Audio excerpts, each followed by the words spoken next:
রাস্তায় যেভাবে নামাজ পড়তে নিষেধ করা হয়েছে সেইভাবে কোনো ধর্মের কোনো উৎসব কোনো পার্টি কিছুই রাস্তায় করা যাবে না। রাস্তা হচ্ছে পাবলিক সাধারণ নাগরিকের জন্য যাতায়াত করার জন্য, ব্যবসা মানুষের যাতায়াতের জন্য, রোগী যারা থাকে তাদের যাতায়াত করার জন্য। এমনই মন্তব্য একজন পণ্ডিত বললেন যে যদি কোনো মুসলমানকে রাস্তায় নামাজ পড়তে না দেওয়া হয় তাহলে কোনো ধর্মের উৎসব রাস্তায় করা যাবে না।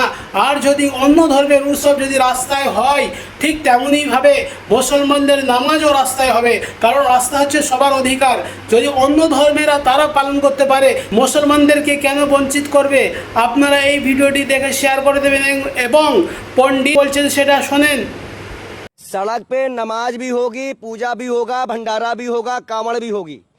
जब सब होगा तो नमाज भी होगी, और अगर नमाज नहीं होगी तो कुछ भी नहीं होगा। सुप्रीम कोर्ट जाएंगे। मुसलमानों की सड़क है। सड़क आपकी है, आपके बाप की है।